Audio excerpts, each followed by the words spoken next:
So what we're talking about here is a lot of people have asked me, how come when I'm in a ready stance or even just in I phase when I'm stepping into a lunge, I tend to, and other trainers or people like Dr. Cobb or whoever, tend to flex their knee and drive themselves into their lunge. Now the first time someone asked me this, it was just a joke. I didn't know they were serious. But since that time, since the first time I was asked, about 6 or 7 other people asked me, so I figured I'd make a video, kind of answer it for everybody.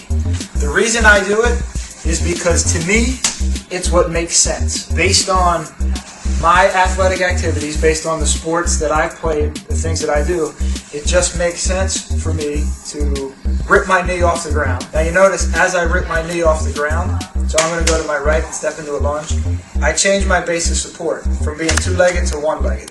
So if I pull this thing up, I'm going to fall in that direction anyhow. So as I rip this up, I can begin falling in the direction I want to go and use my other leg to drive me where I want to end up. As I pick it up and drive there, I'm essentially picking up my center of gravity and moving it somewhere else. Once I get there, because of the way I land, I now have a leg that's useful. I can do something with it once I get there.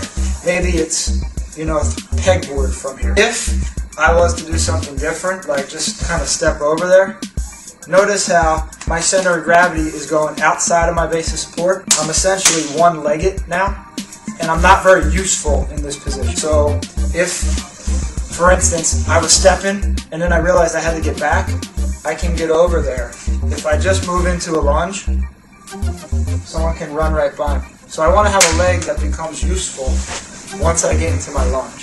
It makes sense to pick up and drive and end up in a place where I can be useful, where I can do something without having to step and stop and then pull myself back together in case I need to do something. If your sport or activity tells you something different, you're allowed to practice however you want. If I'm going really small and not kind of athletic and dynamically, I still pick up and drive myself into my lunge.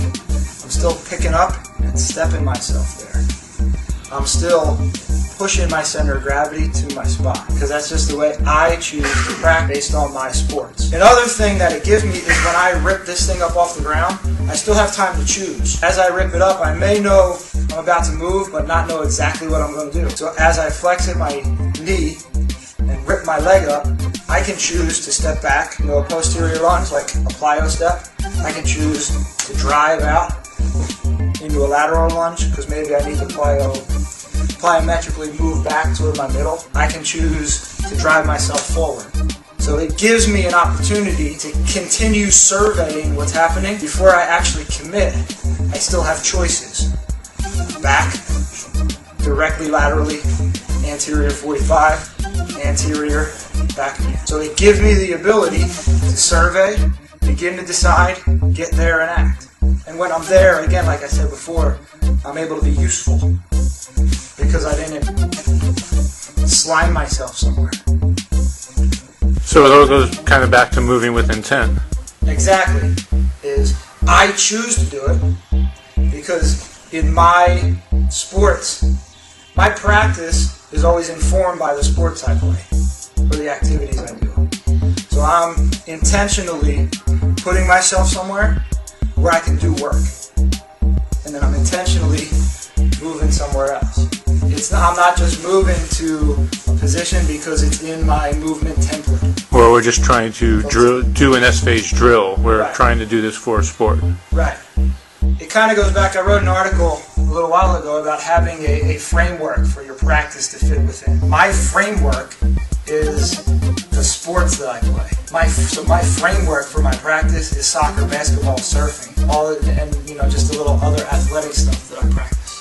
So I intentionally mold my practice time within the framework of my sport, instead of simply, like you said, doing something just for the sake of doing it because it was in someone else's program.